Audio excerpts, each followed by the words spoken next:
반갑습니다. DSA 컨설팅 대표 김대영 원장입니다. 이번 영상은 면접에서 이거는 직렬 공통, 경찰이든 공무원이든 공공기관이든 아니면 뭐 취업이든 공기업이든 해외 외국계 기업이든 다 똑같아요. 면접에서 고득점을 받으려면 어떻게 해야 될까? 평소에 내가 어떤 노력을 기울이면 면접에서 고득점을 받을 수 있을까? 생활 태도를 바꿔야 돼요. 생활 태도. 이게 제일 중요해요.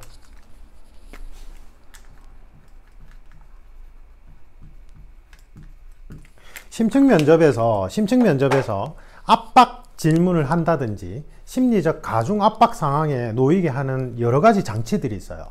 예를 들면 어떤 답변을 했을 때 그 답변에 계속 후속 질문을 5단계로 구조화해서 심리적으로 압박을 넣든지, 아니면 합숙 훈련을 통해 합숙 면접을 통해서 어떤 단체 미션 과제를 내준 다음에 그 미션 과제를 매우 어렵게 상황을 조건을 설정한 다음에 어떤 행동 양식을 보이는가, 뭐 다양해요. 그 다음에 해경의 프로파일러 면접이 있을 수 있고요.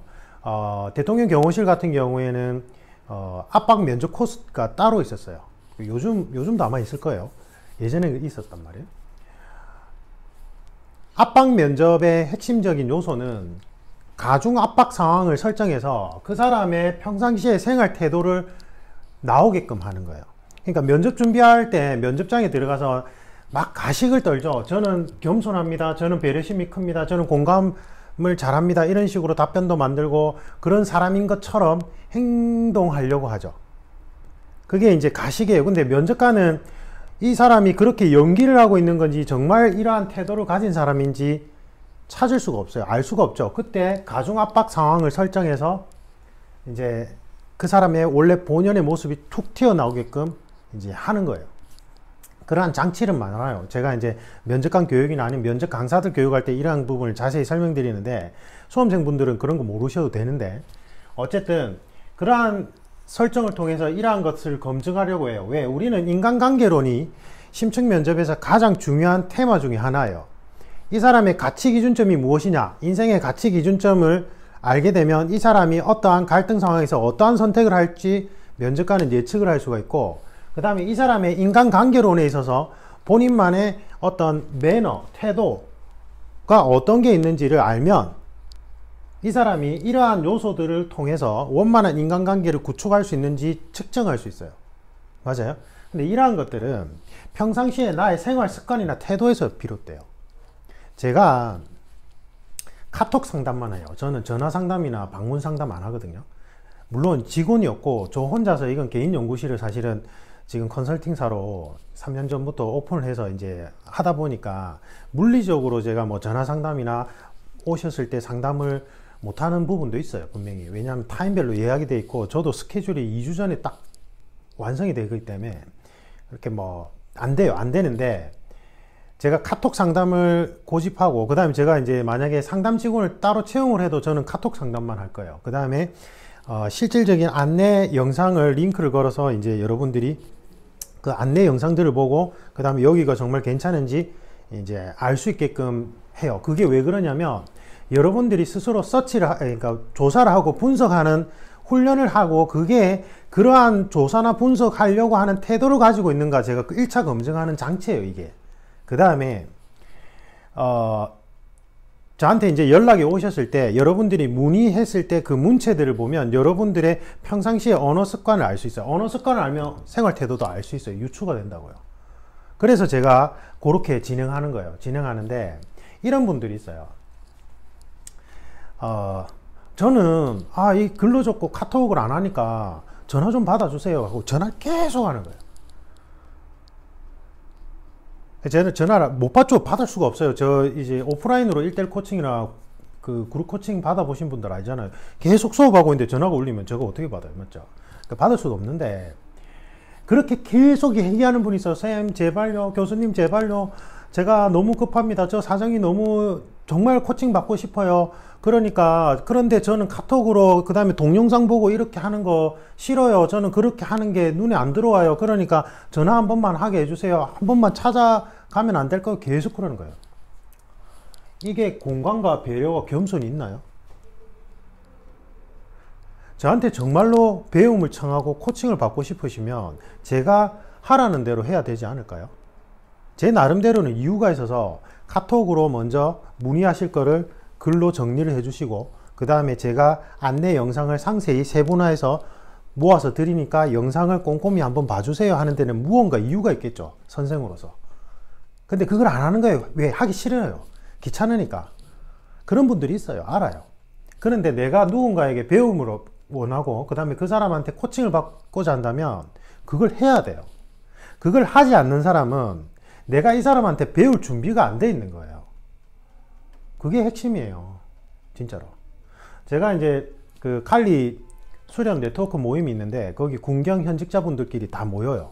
거기 보면 정부 수사 계통에서 10년, 20년, 저는 이제 민간인이지만 그렇게 근무하신 베테랑들이에요. 그런데 해외 마스터를 초빙해서 뭐 본업이 3단봉 프로그램이나 아니면 칼리 그런 택티컬 전술 분야나 이런 거 해외 마스터 미국이나 외국에서 초빙해서 전부 다 전국에서 모여요. 휴가를 내든지 뭐 하루를 쉬든지 해서 모인단 말이에요. 배움의 자세가 그런 거예요. 그런데 그거 하나 귀찮아가지고 저는 그런 거 귀찮으니까 제발 좀 전화 좀 받아주세요. 전화 좀 해주세요. 이거는 저한테 강요하시는 거예요. 제가 물리적으로도 힘들다는 걸 설명을 드렸음에도 불구하고 계속 그렇게 하는 건 이게 없어요. 기본적으로. 나만 예외를 해주세요. 이거잖아요. 맞죠? 제가 코칭하는 예약 타임이 있다면 그 중간에 쉬는 시간은 그 다음 코칭을 위한 준비 기간일 테죠. 맞아요? 그 다음에 제가 코칭이 없이 그냥 비워놓는 시간도 있어요. 그건 저도 휴식을 취하면서 그 다음에 프로그램 개발하고 그 다음에 영상 촬영하려고 비워놓은 시간이란 말이에요. 근데 그거를 본인이 단지 약간 불편하고 귀찮다는 이유로 본인한테 시간을 그냥 할애해 달라는 거예요. 강요하는 거예요. 강요. 그런 태도를 가진 분 한 분, 그런 유형들이 있다고요. 그 다음에 또 어떤 분이 있냐면 그렇게 하시는 분들 중에 부모님이 계세요. 그러니까 경찰이나 공무원 자녀를 그 준비에 수험생을 둔 자녀분, 이제 부모님들이 이제 요즘에는 5, 60대도 유튜브를 잘 보니까 유튜브 보시고, 아, 제가 선생님 말씀하시는 게 딱 맞고 제 자녀가 선생님한테 코칭을 받았으면 좋겠습니다 해서 연락이 오시는데, 이제 카톡으로 제가 링크를 걸어드리고 문자로 링크를 걸어드려요. 그러면 이제 아, 네, 알겠습니다 하고 그걸 보고 제가 안내해드린 절차대로 진행하시는 분이 있고, 어떤 분들은 아유, 저 그런 거 안 봐요. 그리고 저한테 그냥 전화로 전화로 궁금한 거 좀 물어볼게요. 이러고 전화, 금방 끝납니다. 조금만 전화 통화합시다. 이래요. 그리고는 제가 이제 그리고 막 간절하대 해서 제가 한번 그냥 예외를 허용해 드렸어요. 그랬더니 자녀분한테 제가 이게 코칭을 받는 건 결국 자녀분이라고, 자녀분이 제 프로그램 취지에 대해서 공감하고 배우러 올 때 효과가 나니까 자녀분한테 제가 링크 걸어드린 영상 꼭 보여주시고 자녀분이 여기 괜찮다라고 생각하고 온다고 하면 그때 보내주십시오 이랬는데, 아유 우리 애는 뭐 저기 잘 몰라서 제가 어떻게든 보낼게요 이라는 거예요. 근데 제가 무조건 보내지 말고 전화를 한번 먼저 하게 해주세요 이랬어요. 그랬더니 며칠 있다가 전화가 와요. 그 당사자분이, 수험생분이 전화가 오더니 뭐라는 줄 아세요? 내가 우리 아버지가 전화를 해서 전화를 하는데, 원래는 나는 사람들 많이 모이는 대형 거기 땡땡 임땡땡 스피치 학원 가려고 했다고. 아버지 하도 뭐라 하니까 제가 쌤한테 한번 전화해 보는 거예요. 이러면서 도대체 프로그램이 뭔데요? 이러면서 한번 설명해 보세요. 부모님도 문제고 자녀분도 문제죠. 그러니까 면접 계속 떨어지는 거예요. 그러한 태도를 가진 게 도대체, 아니 제가 먼저 그 학부모님한테, 그 수험생 부모님한테 먼저 전화를 걸어서 제가 먼저 영업을 했어요? 에? 여기 너무 좋으니까 자녀분 한번 보내주세요. 제가 먼저 전화 걸었나요? 아니잖아요. 저는 없는 시간 쪼개가지고 이게 원래 원칙대로 해야 되는데 하도 막 간절하게 전화로 계속 붙잡고 늘어지시니까 부모님께서, 제가 한번 그렇게 했는데, 그러면 자녀분한테 그러한 전후 사정을 잘 얘기를 해야 되는데 뭐 얘기를 했는지 안 했는지 모르겠어요. 근데 전화하고 온 자녀분이 그러한 태도로 저한테 얘기를 하는 거예요. 그래서 제가 뭔가 착오가 있었던 것 같다고, 안 하셔도 됩니다. 그리고 저는 이러한 태도를 가지신 분은 코칭 안 합니다 하고 끊어버렸어요. 저는.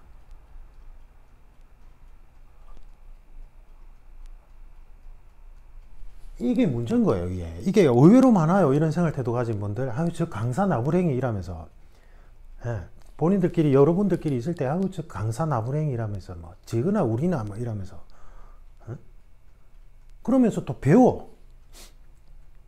저는 검도를 20년 했어요. 검도를 20년 하고 저희 선생님한테 받은 게 참 많고 또 마지막에 좀 안 좋게 마무리가 돼서 너무 죄송한데 이렇게 좀 나중에 이제 찾아뵈려고 뭔가 여건이 마련되는 대로 좀 고민 중에 있는데, 어쨌든 제가 20년 동안 선생님 모시면서 그게 취미생활이죠, 어떻게 보면. 맞아요. 근데 제가 그 선생님 모시고 배우는 동안은 하심을 가지고 배웠다고 생각해요. 그게 배움의 자세예요. 누군가한테 배움을 청할 때는요. 그게 학원이든 아니면 학교든 똑같아요. 내가 누군가에게 배움을 청한다는 그 자세가 이게 녹여져 있어야 돼요. 그 다음에 또 어떤 경우 있는지 아세요? 제가 윌땡에서 총괄할 때 한 명이, 그 윌땡에서 총괄할 때는 제가 코칭 케어 프로그램도 운영하고 면접반도 총괄하고 운영해야 되니까 되게 바빴어요. 근데 전화가 와서, 원래는 그 행정 상담 직원분들이 하셔야 되는데 이 학생 한번 뭐 하도 간절하다니까 선생님 한번 통화해 주세요 해서 제가 통화를 했어요. 했더니 뭐 되게 먼 지역이에요. 먼 지역인데 선생님 제발 한번 뵙고 이 면접에 대해서 한번 좀 조언을 얻고 제가 어떻게 해야 될지 한번 이야기를 듣고 싶습니다 이러는 거예요. 너무 간절하다고 하는 거예요. 그래서 제가 시간이 너무 안 되고 그 행정 상담 직원분들하고 상담해보고 면접반을 수강하면 좋겠다 이러니까, 그래도 제가 한번 그 전에 선생님 뵙고 진짜 뭔가 한번 이야기를 드리고 싶은 게 있다면서 그러는 거예요. 그래서 하도 그래서 제가 시간을 쪼개가지고 쉬는 시간 저도 조금 쉬어야 될 거 아니에요. 근데 네 그럼 그때 오세요 했더니, 그럼 친구들 데리고 가도 되겠습니까? 뭐 데리고 오세요. 우르르 왔어요. 어떻게 하는지 아세요? 딱 기대더만 제가 이게 신뢰되는 질문인 줄 알았는데 또 요 근처에 다른 면접학원하고 본인 면접반하고 차이점에 대해서 한번 설명을 해주세요 이러는 거예요. 그 친구가 합격했는지 안 했는지 잘 모르겠어요. 근데 이게 있다고 볼 수 있어요. 그게 또 어떤 경우 있는지 아세요? 댓글 보면 유튜브에 댓글 달잖아요 여러분들. 저는 제가 이 크리에이티브로서 뭐 유튜브에서 뭐 인원을 많이 모아 가지고 뭐 거기서 유튜브 창출하는 수익 콘텐츠가 아니죠. 면접 관련해서는 그렇게 될 수가 없어요. 왜냐하면 필기 합격생이라는 아주 제한된 숫자로 면접을 진행하는 거라서 그렇게 수익성이 안 나요. 안 나는데 제가 유튜브를 운영하는 건 전국 각지에서 코칭을 배우러 오거나 그 다음에 문의가 오시는 분들한테 제가 일일이 다 가르쳐 드리면 좋은데 경제적 여건이 안 돼서 안 되는 분들이 있다는 걸 알게 돼 가지고 제가 유튜브에 3년인가 4년 전부터 계속 무료 콘텐츠 이런 관련된 시사 분석도 올리고 계속 올려드리고 있어요. 그렇게 도움을 좀 드리고자. 그러면 저는 어쨌든 여러분들한테 뭔가 가르쳐 드리는 입장이잖아요. 근데 댓글에 그렇게 다는 게 있어요. 한번 물어봅시다 이러면서 내가 이게 안 됐는데 말이죠. 뭐가 문제라고 생각합니까? 이러면서 말투가 진짜 이 말투예요. 한번 찾아보세요 영상들. 제가 댓글 안 달았어요. 왜? 배움의 하심의 자세도 없고 이것도 없죠. 맞아요. 그 외에 많아요. 어제 일 같은 경우에는 제가 이제 이게 예약 마감이 금방금방 된단 말이에요. 1:1 코칭이. 그러면 제가 분명히 공고문을 미리 보내드려요. 그래서 예약 변경은 이틀 전에 가능하고 하루 전에 예약 신청이 불가능하니까 하루 전이나 당일날 갑작스럽게 예약을 취소해버리면 다른 분들이 그 예약 시간을 할 수가 없다. 계속 마감되는데. 그러니까 그거는 1회 노쇼로 간주하고 차감하겠다 이랬어요. 그러니까 하루 전에 취소하지 말라는 거예요. 최소한 이틀 전에 취소하거나 변경을 하라는 거죠. 그래야지만 이게 원활하게 운영되죠. 맞잖아요. 지금 대기 인원이 8명씩 있었던 경우도 있었어요. 시즌마다. 그럼 그분들은 그 해당 시간에 코칭 한번 받자고 계속 대기하고 계시는데 하루 전에 취소를 해버리시면 그 시간에 예약을 신청할 수가 없는 거예요. 이게. 제가 그렇게 강조를 하고 영상 그 공고문에 올렸음에도 불구하고 오늘 2명이나 취소를 한 거예요. 제가 그 명단 확인 안 했어요. 일부러. 여러분들 믿고. 근데 2명이었던 것 같아요. 제가. 오전에 수업이 있었거든요. 근데 제가 지금 영상 촬영하는 거예요. 시간이 나서. 그게 본인은 별거 아니라고 생각하고 나 돈 아까운데 일단 취소해야 되겠어. 오늘 안 될 것 같으니까 일단 하루 전에 취소해야 되고 공고문 봤음에도 불구하고 이게 없죠. 물론 공고문을 안 봤다면 그건 그거대로 문제예요. 제가 분명히 그 코칭 수강 결제하신 분들께 이 온라인 할인권 드리면서 공고문 꼼꼼히 확인해 주세요 하고 보내드렸잖아요. 그러면 나의 일에 관련된 건데 제대로 확인하고 그걸 지키려는 습관을 가지셔야죠. 그게 프로의 자세예요. 여러분들이 수험생일 때는 집에서 응석 부리고 부모님이 그래 한번 봐줄게 이라고 넘어갔는지 모르겠지만, 여러분들이 이제 공직자가 되시면 여러분들의 판단 하나, 여러분들의 말 한마디가 다른 사람의 인생에 있어서 크게 영향을 미칠 수 있어요. 그래서 수험생들은 아마추어라면 이제 현직자가 되시면 프로의 정신을 가져야 돼요. 그러면 그러한 부분들을 확인 안 한 것도 문제죠. 맞아요? 그리고 그거를 확인했음에도 불구하고 돈 아까우니까 저한테 미리 말도 안 하고 양해도 안 구하고 양심적으로 얘기도 안 하고 그냥 무조건 취소해버린 거예요. 하루 전에. 넘어가겠지 이렇게 생각하고. 이기적인 행동이죠. 맞아요. 그 다음에 어떤 경우도 있었냐면 특채래. 이분이 특채인데 제가 코칭 끝나고 나서 알았어요. 온라인에서 여러분들이 이제 제가 할인권 드리잖아요. 그러면 이제 할인권이 차등적이잖아요. 그래서 1대1 온라인 코칭 받은 분들한테는 30%, 오프라인 1대1 코칭 받은 분한테는 50% 할인권을 드렸는데, 이분이 1대1 온라인을 하셨어요. 그것도 1회만 하셨어요. 1회만 하셨는데 특채라서 경력도 많고 나이도 많은 분이었어요. 그랬는데 제가 나중에 확인해 보니까 세상에 할인 코드를 그 숫자를 바꿔가지고 50% 할인 코드로, 그 전에 할인 코드는 그렇게 가능했거든요. 근데 제가 여러분들의 양심을 믿고 그렇게 했는데 30을 50으로 바꿔가지고 50% 할인을 받은 거예요. 일부러. 간혹 가다가 한두 명씩 그런 경우가 있어요. 제가 이제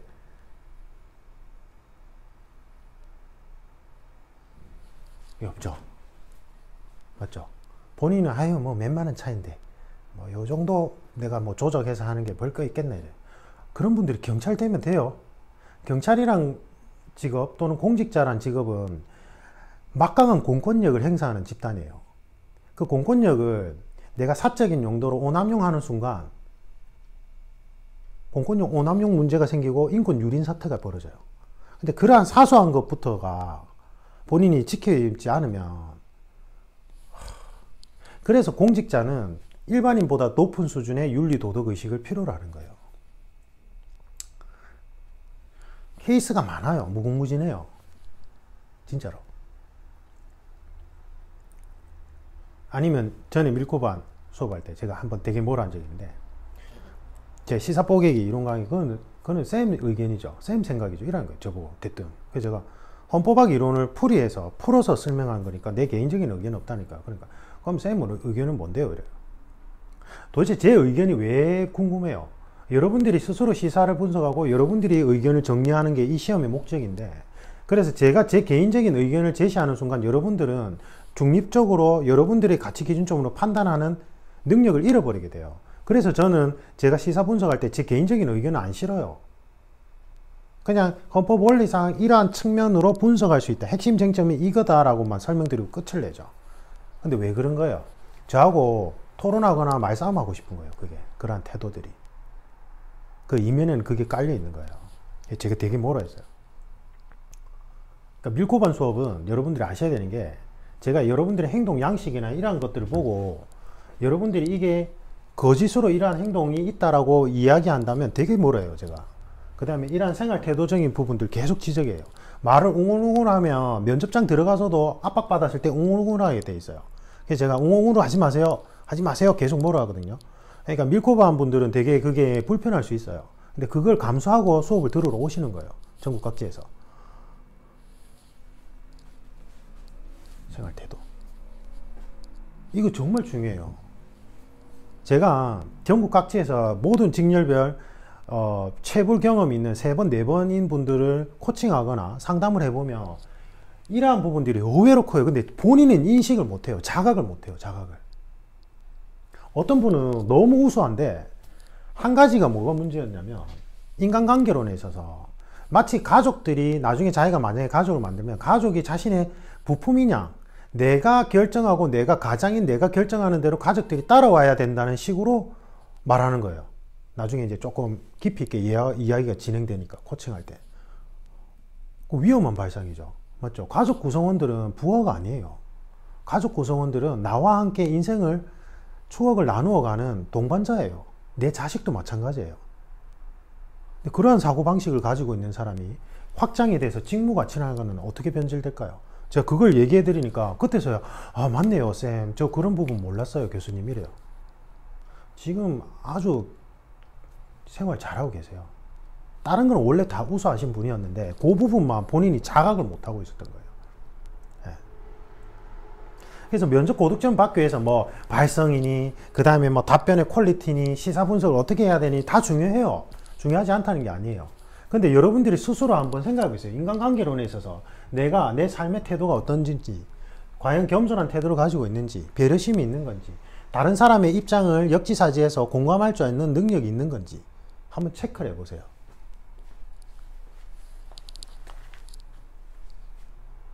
없는 분들 많아요.